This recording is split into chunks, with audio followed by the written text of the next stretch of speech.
We have intellectual virtues in front of us. Our initial thought is that we know what these two words mean individually. Something is intellectual if it pertains to the mind and the thinking process is performed in the mind. A virtue is something good, something admirable in human performance. We can't stop there, however. We have to push beyond the superficial understanding we gain at first glance. When we think of something being intellectual, we too often have in mind something that is the opposite of practical or real world. We think of things being merely intellectual. These are things that happen in our minds and only in our minds. More, we sometimes think intellectual things only happen in the minds of those we consider to be intellectuals, people whose job is to sit and think. We can also be overly simplistic in our understanding of virtue.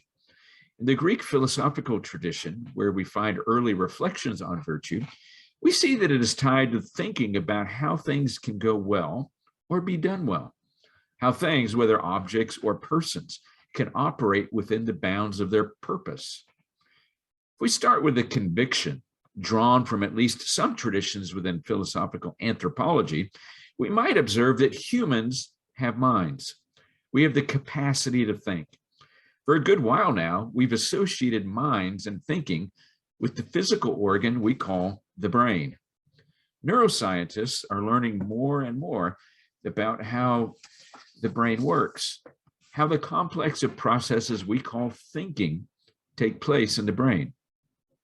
If we were a kind of strong Cartesian, building not only our epistemology, but also our metaphysics, as well as our anthropology, on Descartes' I think, therefore I am, we might come to the place where we believe that our brain is all that matters.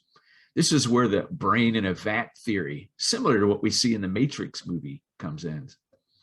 Thinking is what we're about. As you read more philosophy, you'll see that this position, which is so central in Cartesian-influenced philosophies, is in no way original to Descartes and the tradition stemming from him. Over 2,000 years ago, we have Aristotle declaring that humans are rational animals, that contemplation is the highest function we can look for in humans.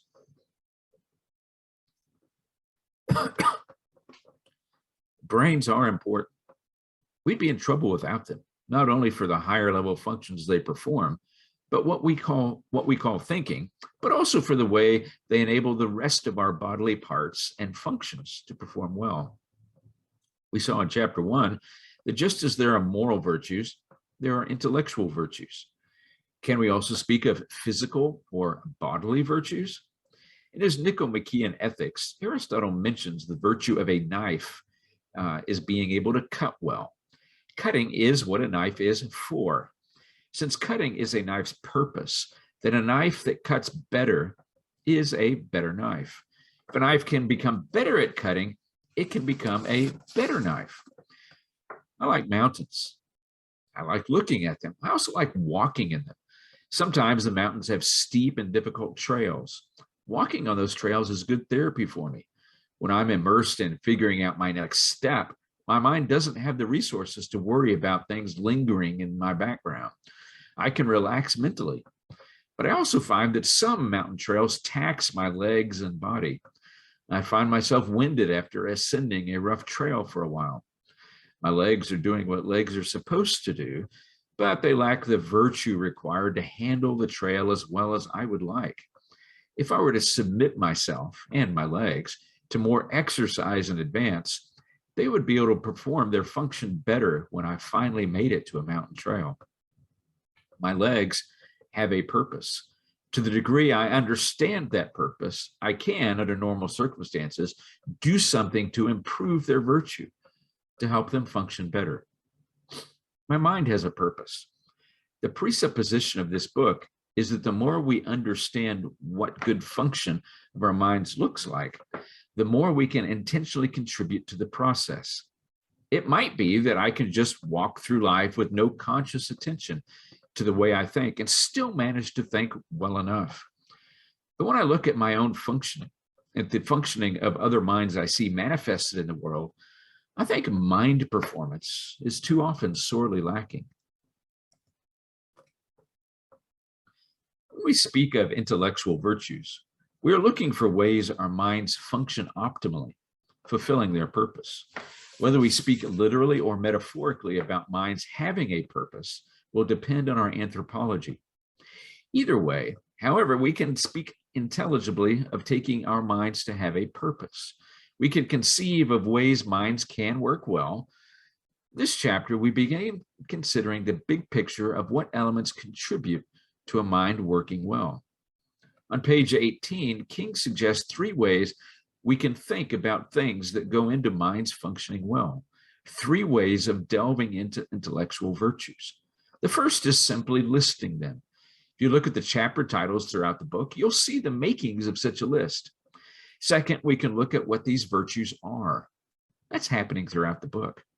Right here, however, King settles on a third option, considering how they look in action as we use them. It begins with the virtue of intellectual humility. Some are inclined to see humility as a bad thing, a thing that debases and restrains. Our word humility is related to the word humus, a word for dirt. Dirt is lowly, dirt is common. In the Greco-Roman world, humility was a virtue only for slaves. People who wanted to be someone were proud. They avoided being humble, since humility was assumed meant looking down on oneself. That's not the only understanding of humility, and certainly not what we're intending when we consider intellectual humility. Intellectual humility is not thinking or saying that we're stupid, dumb, or uneducated. Each of those may be true in some cases, but those characteristics alone have nothing special to do with humility. Intellectual humility, King says, is the virtue that enables us to consider, assess, and own our mental limitations.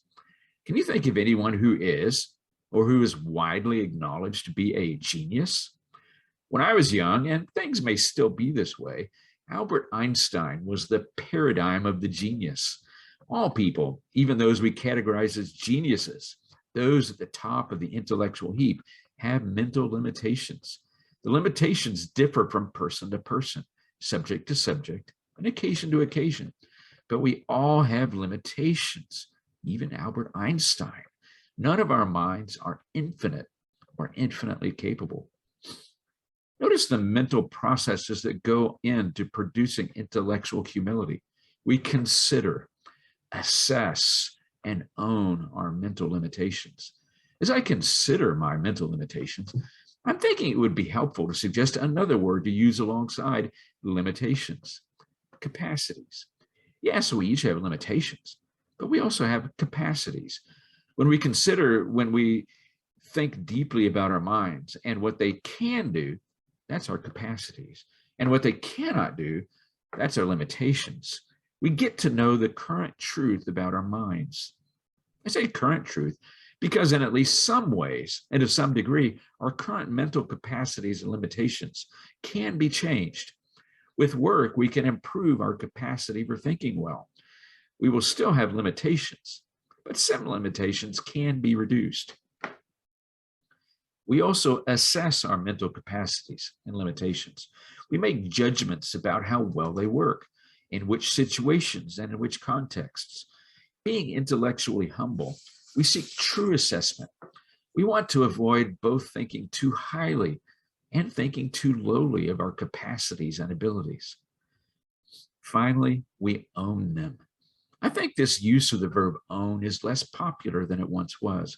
When we own something, we're admitting its truth, its reality. We're fessing up. When we own our mental limitations, we are seeking to present ourselves truthfully. We do this to ourselves and to others around us. We seek neither to exalt nor to degrade ourselves, but to say the truth as needed. Page 20, King begins to identify 3 things intellectual virtues differ from. First, he says, intellectual virtues are different from excellent faculties, for example, good eyesight, talents, say being naturally smart, and skills, for example, computer coding. What sets intellectual virtues apart is that they are good character traits. Specifically, they are good dispositions involving our thoughts, motives, and actions. in relation to truth, knowledge, and understanding. Continuing on page 21, King identifies three components intellectual virtues typically have. They have a thinking component, a motivational component, and an action component. Let's consider the second and third of these. When King mentions a motivational component, he adds that when our thinking is virtuous, we desire true beliefs, knowledge, and understanding. We're not just looking for what is convenient, easy, or comforting. We want the truth. We want our beliefs to be right.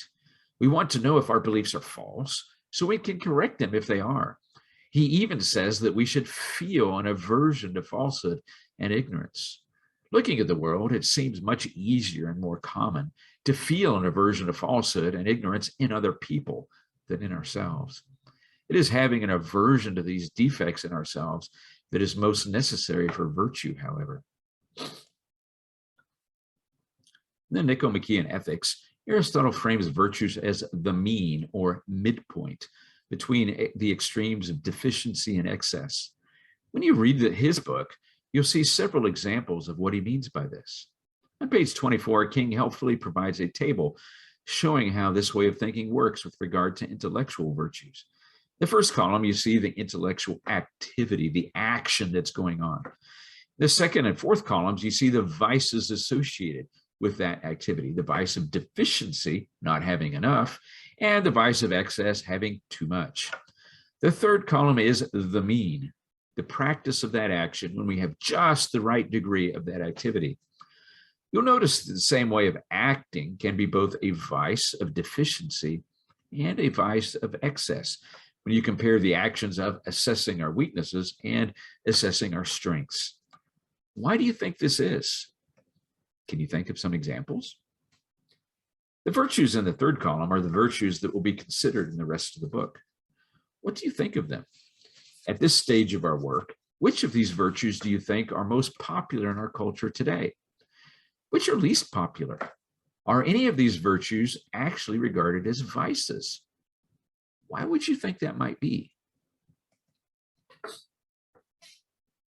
There's an important idea on page 26. You can see that King has illustrated with a target. He says, acting with moral virtue, says Aristotle, is like hitting a target with an arrow.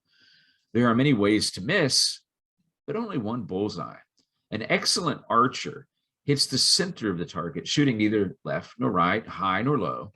Similarly, Aristotle says, the morally virtuous person does the right thing at the right time, in the right way, and for the right reason. In other words, a virtuous act requires the right object, occasion, means, and a motivation. As you think about it, can you see any ways this kind of analysis applies to our action in the world? What are some ways it applies to what we call our moral action? What are some ways it applies to our intellectual action? Let's think a bit more about being wrong. What are some examples of ways that actions of our intellect can have a wrong object, a wrong occasion, a wrong motive, and wrong means? How do we learn to recognize rightness and wrongness in these areas? How do we overcome our aversion to being corrected, to learning that we've been wrong?